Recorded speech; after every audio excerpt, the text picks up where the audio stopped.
Assalamualaikum warahmatullahi wabarakatuh.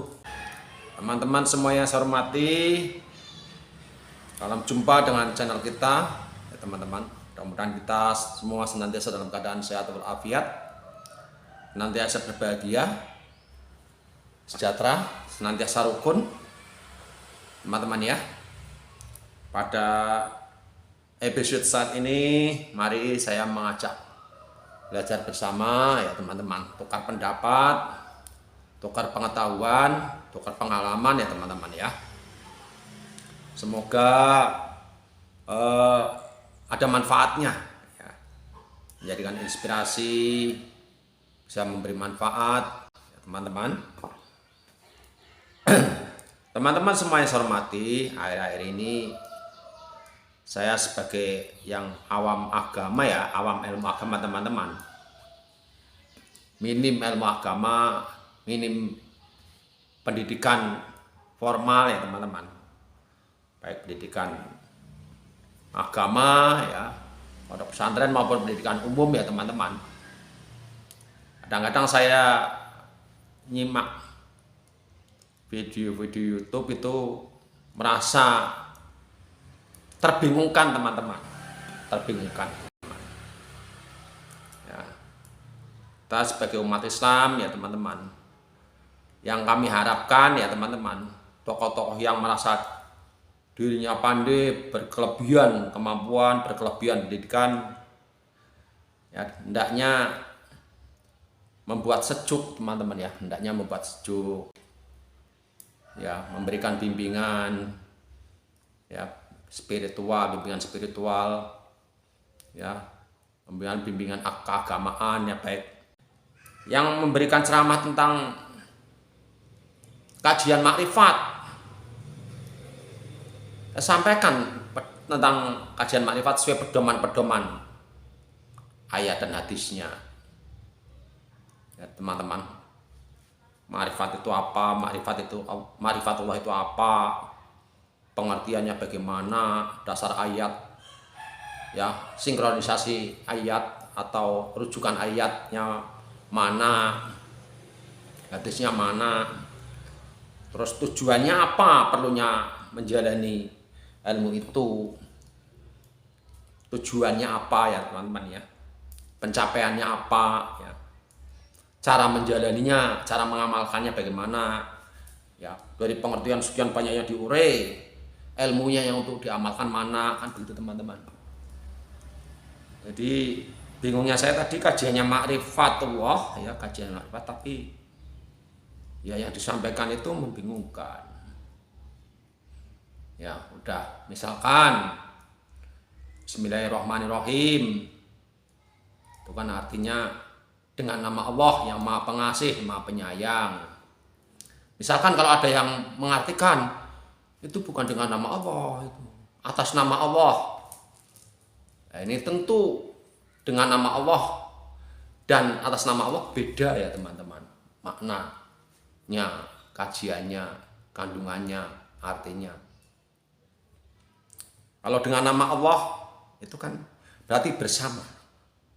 Kita mau melakukan apapun itu tidak atas kuasa diri sendiri, tidak atas keinginan, kehendak diri sendiri, nggak mampu kita ya teman-teman. Kalau tidak karena kudrat Allah ya, dengan nama Allah mau apa dengan nama Allah, mau makan dengan nama Allah ya teman-teman, dengan nama Allah mau makan ya. Kalau tidak dengan nama Allah nggak bisa bergerak kita ya teman-teman. Dan karena Allah memang beserta kita kapanpun, dimanapun kita berada ya. Itu kalau pernah saya dengar, dengan nama Allah yang maha pengasih, maha penyayang. Itu jadi oleh karena itu, yang episode yang lalu saya pernah menyatakan ya, membaca diri sendiri, bacalah dengan nama Tuhanmu yang menciptakan. Aku membaca diri sendiri, maka bunyinya aku bismillah, aku dengan nama-nama Allah Itu teman-teman ya. Jadi beserta. Dan itulah petunjuknya itu. Bismillahirrahmanirrahim, dengan nama Allah yang Maha Pengasih, Maha Penyayang. Nah, seandainya atas nama Allah, nih yang saya kadang-kadang bingung ya. Atas nama Allah. Ya. Berarti kan itu Allah tidak beserta kita. Posisinya jauh atas nama. Allah di atas kita ya, di atas kita. Tapi tidak beserta kita berarti dengan nama Allah. Seperti misalkan kepala desa yang membuat surat atas nama bupati misalkan. Atas nama camat. Nah, itu berarti terpisah kita. Secara personal terpisah. Jadi kalau atas nama itu digambarkan seakan-akan Allah itu personal. Padahal Allah itu kan wa huwa ma'akum aina ma kuntum wa bima ta'maluna basyir. Teman-teman ya. Itu atas nama Allah. Jadi kalau atas nama Allah berarti harus ada pendelegasian yang sifatnya ya apa itu tuh? Pendelegasian wewenang atas nama. Kemudian ada lagi ya teman-teman, berdoa, bermohon kepada Allah, berdoa. Ya misalkan ada berpendapat, jangan berdoa. Kalau berdoa itu minta-minta, berarti mengatur Allah, mendikte. Berdoa bukan mengatur Allah ya teman-teman. Berdoa itu karena kita di samping itu perintah ya Allah ya teman-teman. Karena kita merasa ya sebagai hambanya dan membutuhkan bimbingannya, membutuhkan petunjuknya, ya membutuhkan akan dikabul hajat-hajatnya kan gitu. Dan Kanjeng Nabi sendiri kan juga berdoa ya teman-teman, di dalam tercantum dalam ayat Al-Qur'an itu ada beberapa ayat tuh kalau nggak salah ya, doa Kanjeng Nabi. Berdoa dan ikrar berbeda teman-teman ya. Berdoa dan ikrar berbeda. Berdoa dan menyatakan berbeda. Cukuplah Allah bagiku. Nah itu berarti ikrar teman-teman. Cukuplah Allah bagiku. Hasbunallah. Hasbunallah itu ikrar. Memantapkan. Tapi kalau berdoa itu lazimnya Allahumma ya teman-teman. Ya Allah. Ya ampunilah dosa-dosa kami. Ya Allah. Limpahkanlah rezeki ya Allah, berikanlah kami petunjuk jalan yang lurus ya, karena kita hari-hari kan dijalani ya, belum tahu apa yang akan besok terjadi, sehingga saat ini dan berdoa kan untuk yang akan datang ya. Kalau tersesat ya, sedang berjalan tersesat, itu namanya bertanya ya. Saya lagi dari motor misalnya, Pak ini jalan ke arah Jogja mana, itu bertanya, bukan minta petunjuk kepada Allah, itu bertanya kepada sesama manusia ya. Lagi menjalani satu perjalanan, kita kok tiba-tiba tersesat tidak tahu jalannya, nah itu bertanya, itu kepada sesama manusia. Tapi kalau kepada Allah minta petunjuk akan apa masa yang akan datang yang akan kita lalui teman-teman ya. Jadi kalau kajian makrifat seperti video yang lalu itu jelas ada konsepnya, tidak buyar ya, tidak biasa kajian makrifat kok tentang mendebat Allah, mendebat Rasulullah ya, firman-Nya Allah yang sudah baku seperti ini, kok ini harusnya begini ya. Ini harusnya ayat surat itu khusus menerangkan tentang hari kiamat ya, tentang hari kiamat itu manusia berterbangan bagaikan laron ya, gunung-gunung manusia berhamburan bagaikan laron, gunung-gunung berterbangan ya, itu kan menerangkan tentang hari kiamat ya teman-teman. Jadi saya yang minim ilmu agamanya bingung. ya merasa dibingungkan. Oleh karena itu ya tolonglah yang tokoh-tokoh Islam memberikan contoh tentang pelaksanaan pengamalan tentang agama Islam ya sesuai dengan petunjuknya Quran hadis, insya Allah tercipta ketentraman kedamaian. Yang tokoh-tokoh agama lain ya berikan contoh kepada pengikutnya pengamalan keagamaan ya dengan kitab sucinya.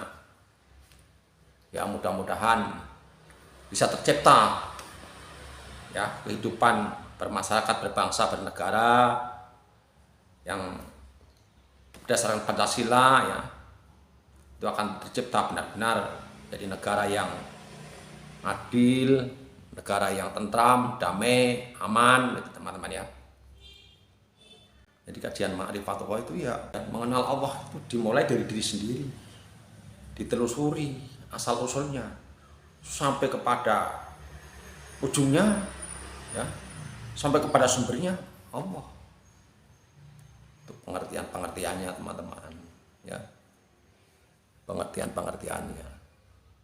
Nah kalau itu mendapatkan ilmunya diamalkan itu sebagai bekal ya jalan kembali kepada Allah ketika menghadapi sakaratul maut ya, ketika meninggalkan dunia. Itulah ya perjalanannya sesungguhnya dan kembali yang sesungguhnya ya, perjalanannya sesungguhnya, kembali yang sesungguhnya dan sampai yang sesungguhnya. Kalau selagi masih hidup di dunia ini itu perjalanan dengan ilmu ya, perjalanan dengan terus sampai secara hakikat perjalanannya dengan ilmu. Nah ilmu itu diamalkan sebagai latihan ya, sebagai latihan menghadapi kelak ya setelah meninggal dunia, menghadapi pada saat meninggal dunia, setelah meninggal dunia ya. Kalau kita mengamalkan ilmu itu sudah ditampakkan ya, kalau anak cucu Adam sudah jelas diri kita anak cucu Adam, sudah bisa dilihat dengan mata kepala.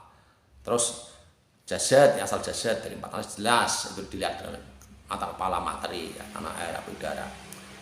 Dan terus sampai Muhammad itu sudah nggak bisa dilihat dengan mata kepala, itu kan makomnya batin ya.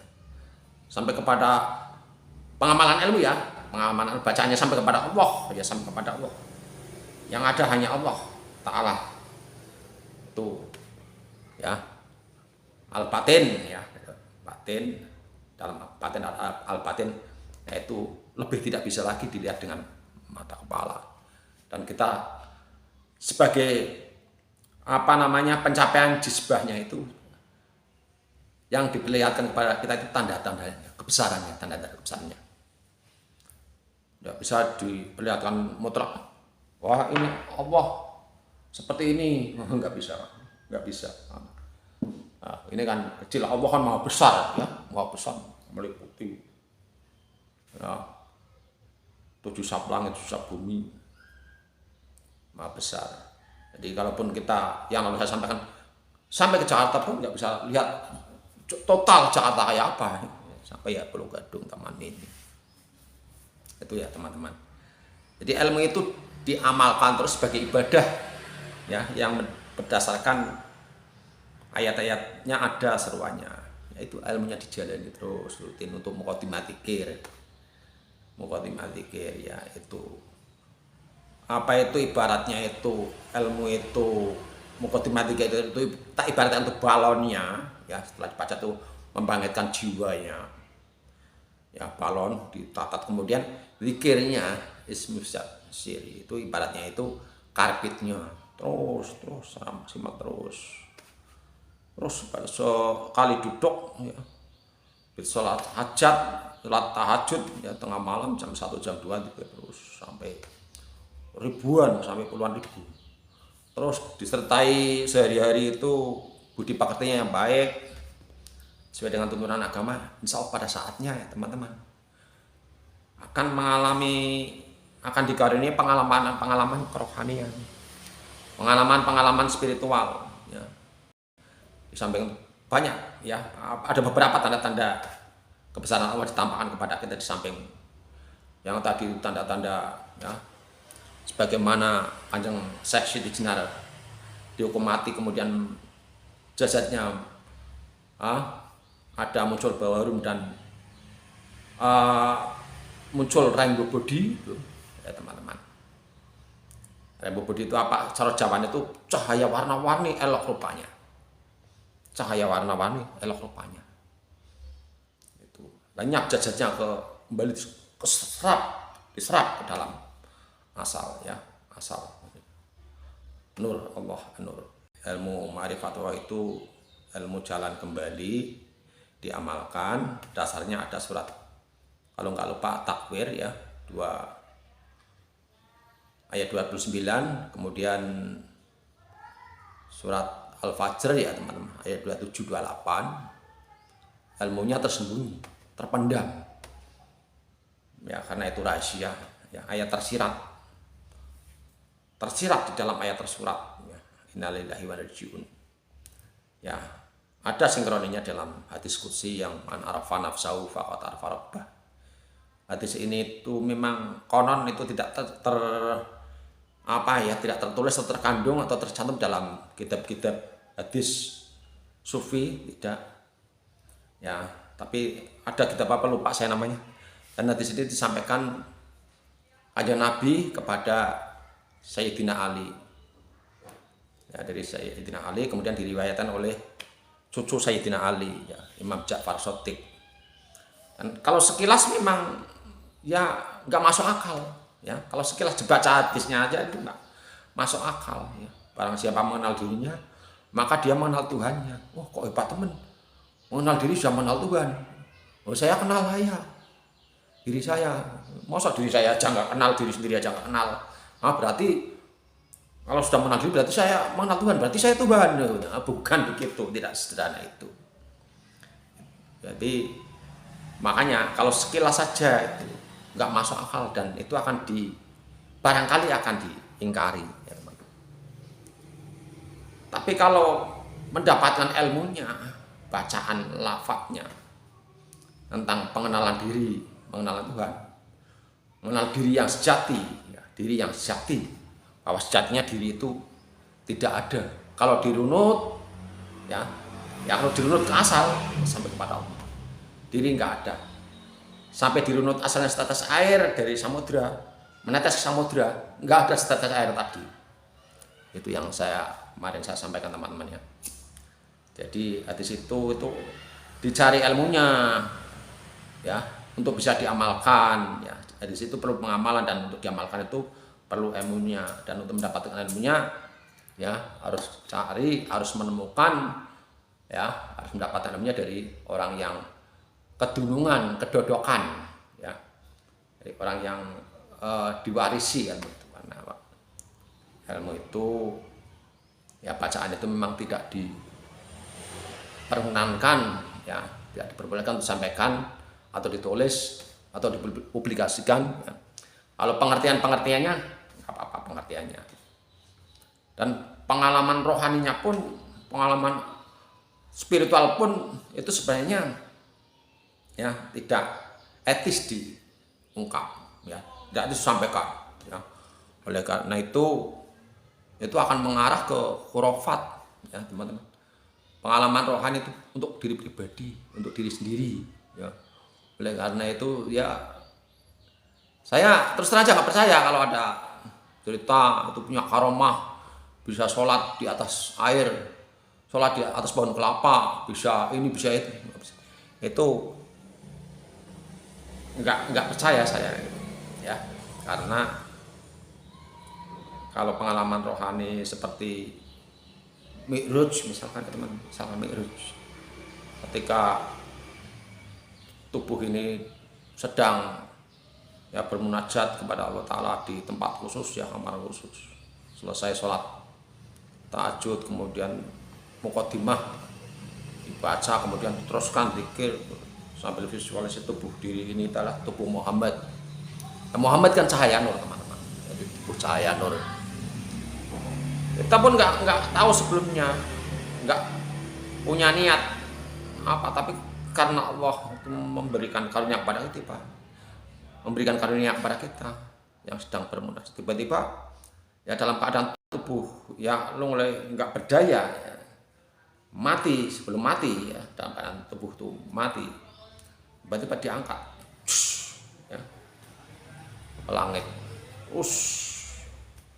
terus cepat ke kanan kiri seperti ada sosok yang mengangkat.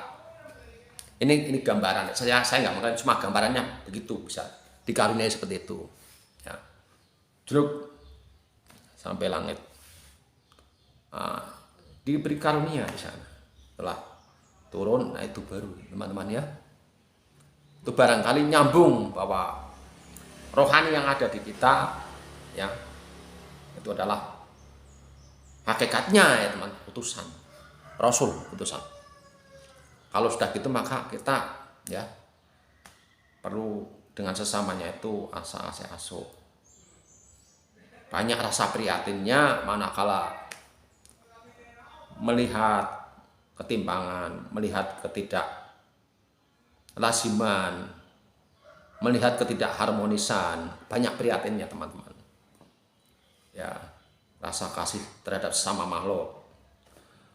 Ya, kalaupun kasihan terhadap binatang, ayam misalnya, kambing misalkan, tidak mau makan dagingnya karena membayangkan dagingnya itu seperti diri sendiri, seperti daging diri sendiri, tidak mau. Kan tidak dilarang kalau tidak makan daging-daging, tidak dilarang. Makan juga tidak dilarang, asal binatang itu disembelih dengan nama Allah, teman-teman.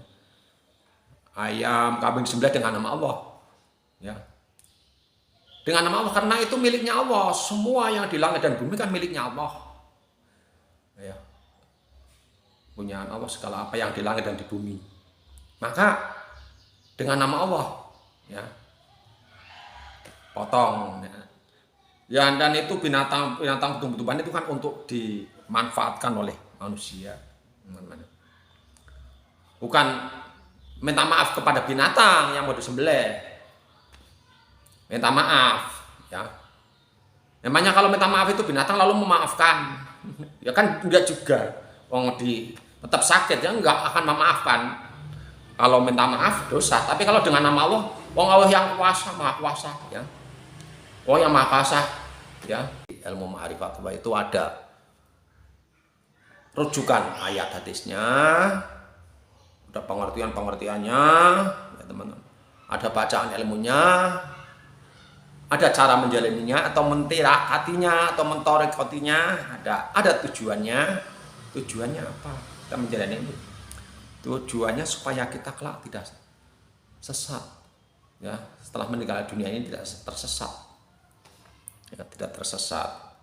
Ada pencapaiannya secara spiritual karena itu sudah masuk ke alam, ke makam Muhammad, terus menuju kepada Allah, ada pencapaiannya. Kalau ilmu dijalani tidak ada pencapaiannya, tidak ada ditunjukkan jisbahnya, ya kita harus ragu, kita harus sanksi, harus tanda tanya. Ini ilmu bener enggak? Ini ilmu bener enggak? Tapi kalau begitu ya dijalani, begitu pejam mata, buka mukadimah langsung terasa di ubun-ubun, putaran-putaran ya. Terus diteruskan, terasa. Itu baru rasa. Nah, secara spiritual ditampakkan itu baru. Ya, kalau sampai bukannya kita tambah merasa diri hebat, terus merendahkan yang lain, meremehkan yang lain, bukan. Kalau ilmu dan amalnya itu sampai, tanda-tandanya sampai itu ada, itu kita akan tawadu, akan menjadi tawadu. Tadi saya sampaikan akan memberikan tidak berat untuk memberi manfaat kepada sesamanya, nolong, membantu, malah suatu kebanggaan. Malah hati ini akan berputar kala tidur, apa yang dilakukan seharian itu mana perilaku, tutur kata, perbuatan saya mana yang kira-kira tadi membuat orang lain tidak berkenan, yang tersinggung, terus dicari, dan besok akan ya dievaluasi supaya besok tidak terulang lagi.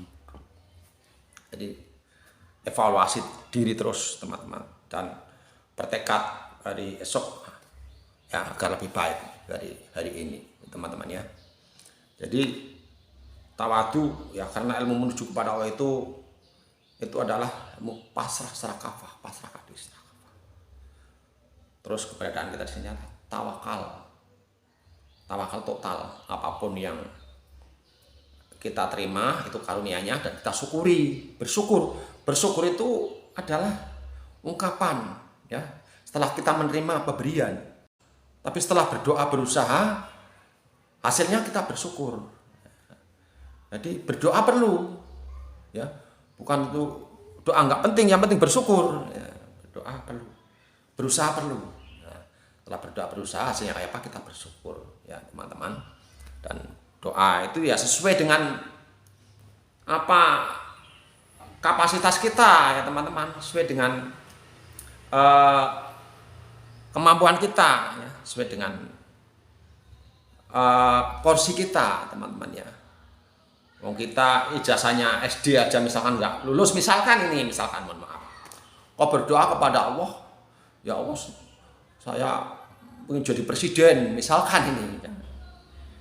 Itu yang dikatakan melampaui batas ya teman-teman, melampaui batas, dan Allah tidak suka ya yang melampaui batas. Berdoa diperkenankan, bermohon diperkenankan, tapi jangan melampaui batas ya. Tidak mau bekerja, tidak mau berusaha, berdoa yang minta dikaruniai uang sekian karung itu teman-teman. Jadi berdoa yang wajar ketika mau menghadapi ujian ya, berdoa supaya diberi kelulusan dengan nilai yang bagus. Ini ada ada kaitannya ya teman-teman. Jadi berdoa diperkenankan. Allah menyuruh kita, memerintah kita berdoa, bermohon, malah ya diganti katanya mengundang Allah. Misalkan ini ada pendapat yang begitu kan membingungkan ya, mengundang Allah diundang. Nah, jadi jangan membingungkan ya, supaya kita semakin mantap dalam menjalankan perintah-perintah ya, sesuai dengan Quran hadis ya, semakin maksimal, yakin hakul yakin ya teman-teman ya. Jadi kalau ilmu dijalani kok hasilnya semakin takabur, semakin merasa diri pinter, bahkan hanya Nabi pun mau disaingi Allah, firman Allah pun itu firman Allah pun mau diatur sesuai dengan keinginannya sendiri. Ya ini yang namanya mengatur Allah, bukan orang yang berdoa. Orang berdoa yang wajar itu tidak mengatur Allah, tidak mendikte. Tapi yang memplesetkan firman Allah itu, misalkan ada yang memplesetkan, ini berarti mau mengatur Allah. Memotong binatang, misalkan ini contoh, diberikan petunjuk ya dengan nama Allah ya, supaya dagingnya halal ya, diganti misalkan dengan pengertiannya sendiri, misalkan diganti dengan meminta maaf ya. Nah ini kan membingungkan teman-teman ya. Itu teman-teman ya, mari kita saling mengingatkan kalau apa yang saya sampaikan ini salah, keliru. Insya Allah saya terbuka menerima dan akan saya rubah. Kalau memang itu benar-benar salah ya, tidak sinkron dengan kaidah-kaidah yang ada, insya Allah. Itu yang saya sampaikan, itu saya belajar bersama teman-teman ya, ngajak belajar bersama. Allah Ta'ala yang berkenan subscribe ya, saya terima kasih ya teman-teman ya. Yang utama ya menyampaikan pengalaman, pengertian ya, walaupun sedikit, mudah-mudahan tidak menyimpang dari pedoman yang ada ya teman-teman. Yang kedua, yang berikutnya barangkali ini menjadikan jalan kebaikan ya bagi kami. Bila ada kata saya salahnya keliru, saya mohon maaf ya. Sekian, wabillahi taufiq wal hidayah. Wassalamualaikum warahmatullahi wabarakatuh.